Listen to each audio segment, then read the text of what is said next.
വാർത്തകൾ വിശദമായി നോക്കാം. പാലക്കാട് എലപ്പുള്ളി മദ്യനിർമ്മാണശാലയ്ക്കായി അനുമതി വാങ്ങിയ ഭൂമി കൃഷിക്ക് പറ്റിയതെന്ന് കൃഷിവകുപ്പിന്റെ റിപ്പോർട്ട്. ഈ റിപ്പോർട്ട് പരിഗണിച്ചാണ് RDO ഭൂമി തരം മാറ്റാനുള്ള അപേക്ഷ തള്ളിയത്. അതേസമയം എലപ്പുള്ളി മദ്യനിർമ്മാണശാലയുമായി മുന്നോട്ടു പോകാനാണ് സർക്കാരിന്റെ തീരുമാനം. വിവരങ്ങളുമായി വിനയ രാജശേഖരനുണ്ട്. വിനയ, ഈ കൃഷിവകുപ്പിന്റെ റിപ്പോർട്ടിൽ എന്താണ് പറയുന്നത്?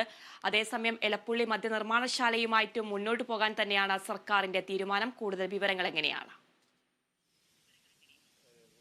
അതിന് എന്തായാലും എതിർപ്പുകൾ ഉയരുന്നുണ്ടെങ്കിലും ഈ മദ്യനിർമ്മാണശാലയുമായി മുന്നോട്ട് പോകാൻ തന്നെയാണ് ഈ സർക്കാർ പ്രധാനമായും തീരുമാനിക്കുന്നത്. കൂടാതെ തന്നെ ഈ പ്രധാനമായും ഈ ഡാറ്റാ ബാങ്കിൽ നിന്ന് പദ്ധതിയെ ഒഴിവാക്കണമെന്ന് ആവശ്യപ്പെട്ടുകൊണ്ട് കഴിഞ്ഞ ഓഗസ്റ്റിലാണ് കൃഷി വകുപ്പ് RDOക്ക് ഇത്തരത്തിലൊരു റിപ്പോർട്ട് സമർപ്പിക്കുന്നത്.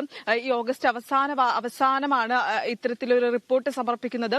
ഈ റിപ്പോർട്ട് പ്രകാരം ഇപ്പോൾ നിലവിൽ ഈ മദ്യശാലയ്ക്ക് അനുവദിച്ചിരിക്കുന്ന ഭൂമി തരിശുഭൂമിയാണെങ്കിലും 2008 വരെ ഇവിടെ കൃഷി ചെയ്തിട്ടുണ്ടായിരുന്നു എന്നാണ് ഈ റിപ്പോർട്ടിൽ പ്രധാനമായും എലപ്പുള്ളിയിലെ കൃഷി ഓഫീസർ വ്യക്തമാക്കുന്ന ഒരു കാര്യമെന്ന് പറയുന്നത്. അതുകൊണ്ട് തന്നെ ഈ ഭൂമി തരം മാറ്റാനുള്ള അപേക്ഷ തള്ളണമെന്നും ആവശ്യപ്പെട്ടിട്ടുണ്ട്. ഈ റിപ്പോർട്ട് പ്രകാരമാണ് ഈ ഒയാസിസ് കമ്പനി ഭൂമി തരം മാറ്റണമെന്ന ഒയാസിസ് കമ്പനിയുടെ അപേക്ഷ RDO തള്ളിയിരിക്കുന്നത്. പ്രധാനമായും RDO പുറത്തിറക്കിയ ഉത്തരവ് പ്രകാരം ഈ ഭൂമി ഒയാസിസ് കമ്പനിക്ക് കൃഷിക്ക് വേണമെങ്കിൽ ഉപയോഗിക്കാം. ഒയാസിസ് കമ്പനിക്ക് ഈ തരിശ് ഭൂമിയിൽ കൃഷി ചെയ്യാവുന്നതാണ്. കൃഷിക്ക് അനുയോജ്യമായിട്ടുള്ള ഭൂമിയാണ്. മറ്റ് എന്തെങ്കിലും നിർമ്മാണ പദ്ധതികൾ ഈ ഭൂമിയിൽ തുടരുകയാണെങ്കിൽ അതിനെതിരെ കടുത്ത നടപടി സ്വീകരിക്കും, നടപടി എടുക്കുമെന്നടക്കമാണ് RDO ഈ റിപ്പോർട്ടിൽ പ്രധാനമായും വ്യക്തമാക്കുന്ന ഒരു കാര്യമെന്ന് പറയുന്നത്. നിലവിൽ കൃഷിക്ക് വേണമെങ്കിൽ ഈ ഭൂമി ഉപയോഗിക്കാമെങ്കിലും മറ്റ് നിർമ്മാണത്തിനുള്ള അല്ലെങ്കിൽ നിർമ്മാണ പദ്ധതികൾക്കായി ഈ ഭൂമി ഉപയോഗിക്കരുത് എന്ന് ചൂണ്ടിക്കാണിച്ചുകൊണ്ടാണ് ഇപ്പോൾ ഈ പ്രധാനമായും ഈ അപേക്ഷ തള്ളിയിട്ടുണ്ടായിരുന്നത്.